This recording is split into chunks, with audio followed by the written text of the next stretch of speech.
¿Cómo impactó la pandemia el ejercicio de sus labores y qué estrategias implementó para superar los problemas que tuvo? Yo creo que es una situación muy similar a la que la mayoría de profesionales, incluidos ustedes, se pudo haber vivido. Y es uno, una situación de sorpresa porque no lo esperábamos. Dos, una experiencia vital en cuanto que nos enfrentó desde la vida con la vida, o con la muerte, si lo quieren ver en sentido negativo por el COVID. Tercero, que por esas acciones nos condujo a experiencias novedosas, al menos como época.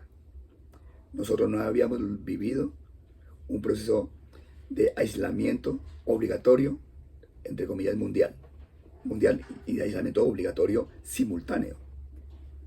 No habíamos vivido tampoco como generación una, un aislamiento tan prolongado, también como humanidad, de, abreviémoslo como humanidad, de 6 meses. Pero si quieren, alárguenlo a un año. Y eso entonces genera en nosotros, pues, desconcierto, pero además la posibilidad de reconocer que, como justamente el mundo no es lineal, sino que es caos y complejidad, de ese caos siempre aparece orden. Y entonces fuimos reconociendo como humanidad alternativas. Muchas que ahora reconocemos que no eran necesariamente las adecuadas. Era un poco improvisación, era ensayo y error. No conocíamos qué hacer.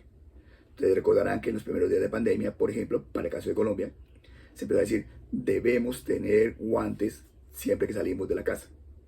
Y utilizábamos guantes. Claro, eso no duró más de un mes. Se decía también, tenemos que tener trajes incluso contra fluidos. Y algunos compararon esos trajes. Se empezó también a plantear, y era ensayo y error, es necesario que cuando se llegue a la casa se limpie con alcohol la persona el cuerpo entero, se quite la ropa antes de ingresar a la casa. Todo eso ahora no se hace porque se ve que no es necesario. La vida social se vio alterada. Y la vida educativa e investigativa también se vio en ese sentido afectada. Para la muestra, esa entrevista que estamos dándola virtualmente. Pero que la veo no como debilidad, sino como fortaleza. Antes de la presencialidad, seguramente ustedes habrían dicho, profesor, es posible que usted venga a Bogotá y tengamos una entrevista con usted. O puede ir alguna de nosotros a Pereira para hacer una entrevista con usted. Ahora se ve natural y aceptado que se haga a través de este medio virtual. O sea, que mire que no es una debilidad, sino una potencia. Uno reconoce ahora, por ejemplo, una serie de charlas que uno puede llegar a dar, donde antes en auditorio eh, presencial aparecían 30, 40 personas. Y ahora esa misma charla en la virtualidad puede tener 70 personas. Que como queda además, si uno lo graba en YouTube, en la red, luego tiene revisitas y va aumentando en el número de participantes que lo ven. Entonces creo que eso tiene esa serie de ventajas. De tal forma que yo respondería en dos dimensiones. La pregunta que me acaban de hacer. Una, en lo educativo. ¿Qué hice en lo educativo? Pues actué igual que los demás. Traté de mantener la presencialidad hasta el último momento y luego empezamos en la parte de la virtualidad. Y en la parte de la virtualidad, para el caso mío, digamos con cierta tranquilidad, porque ya había tenido experiencias de dictar cursos de maestría, en maestrías a distancia, entonces me tenía cierta tranquilidad.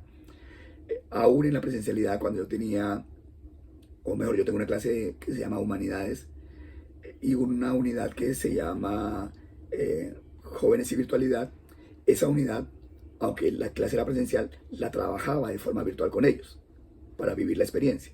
Entonces digamos que tenía como cercanía a ciertas tecnologías y ciertas maneras de trabajar desde la virtualidad. No era un analfabeto digital completo, medio analfabeto, pero no tanto como para no poder hacer manejo de una cámara, poder llegar a saber qué era YouTube, poder llegar a saber qué era Zoom. Esos lenguajes que uno los ve fácil porque están naturalizados ya con ellos, pero que para algunos son lenguajes incomprensibles. O puede llegar a manejar Zoom o Meet para poder llegar a subir unas diapositivas. Eso requiere procesos de aprendizaje social, que repito, para el caso mío, por fortuna, ya más o menos lo tenía. Claro, algunos tips los fui aprendiendo en la misma procesualidad. Entonces, allá hay aprendizaje para aprender a educarnos en la virtualidad, ser flexible en ello, también en términos de las evaluaciones, cómo puede llegar a realizarlas, porque aquí en las evaluaciones tiene uno que confiar en el otro. En la presencialidad uno vive como profesor policía al lado del estudiante para que no se vaya a copiar. Aquí, ¿cómo lo hace? Bueno, hay mecanismos también, se para frente a la cámara, que no haya nada. Bueno, una cantidad de mecanismos y rituales que imposibilitan aparentemente que usted pueda llegar a copiar. Pero aquí parte uno del hecho de decir, no, tengamos un acto de confianza, digo yo, al menos en mi experiencia. ¿Sí? Y además busquemos no necesariamente evaluar conocimiento teórico que ya está y circula, sino cómo pensamos lo que nos corresponde vivir. Y entonces, por ejemplo, el semestre pasado, y el antepasado incluso un poco, lo que se llama fue guías semanales para reflexionar nuestra vivencia experiencial sobre la pandemia, con preguntas que iban en relación con la unidad temática respectiva. Entonces, por ejemplo, nosotros tenemos una unidad que es alrededor de cuerpo y juventud. Entonces, una pregunta en ese momento era, ¿cómo vivía usted su cuerpo antes del confinamiento? Y a la semana siguiente, ¿cómo vivía usted o cómo vive su cuerpo en el confinamiento? Y claro, se nota el contraste. ¿Y qué tiene esto como ventaja? Ayuda a que el estudiante se piense en situación de contexto con una relación teórica particular. Eso también permite entonces que yo empiece a acercarme, por ejemplo, a ciertas modalidades de podcast, para empezar también como a improvisar con ellos, a experimentar con ellos. Y empiezo también a ser un poco más didáctico en las sesiones de clase, porque empiezo ya, lo voy manejando, empiezo a confiar más en ello, a utilizar pequeños videos que complementan mi intervención de clase. Entonces, estoy hablando y digo, muy bien, vamos a ver ahora un video de 5 minutos. Claro, lo he buscado previamente, sé que es pertinente temáticamente, lo coloco a rodar. Pero son 5 minutos donde se cambia un poco la dinámica. O coloco una canción. Por ejemplo, en lo que estamos hablando del cuerpo, estamos hablando de la unidad de cuerpo, hay una canción de Aterciopelados de Andrea que es Estuche, ¿sí? O el Estuche.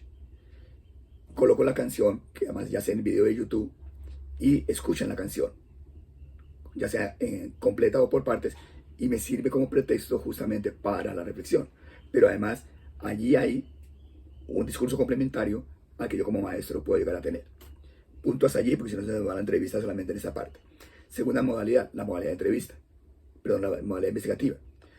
Como investigación tiene que ver alrededor de la subjetividad política, lo que hicimos fue presentar, un proyecto que no requería necesariamente trabajo de campo. Veníamos ya desarrollando uno, que se llamaba el Laboratorio de Paz Educativo, como espacio para la formación del sujeto político. Ya allí habíamos recogido información desde el año previo a la pandemia, es decir, estamos hablando del 2019. Entonces esa información la teníamos acumulada, que eran talleres que se han hecho con los jóvenes directamente en la Universidad Tecnológica de Pereira. Entonces lo que hacíamos era, tenemos ya que analizar la información. De tal forma que eso nos dio cierto colchón para que en el 2020 lo que hiciéramos era la lectura de ese material que ya teníamos, que era continuación de una investigación previa que habíamos realizado, que se llamaba Formación de Sujeto Político a partir de la Cátedra para la Paz. ¿Cuál es la diferencia? Que de la primera salió la estrategia del Laboratorio de Paz Educativo, que es la que desarrollamos en la segunda fase.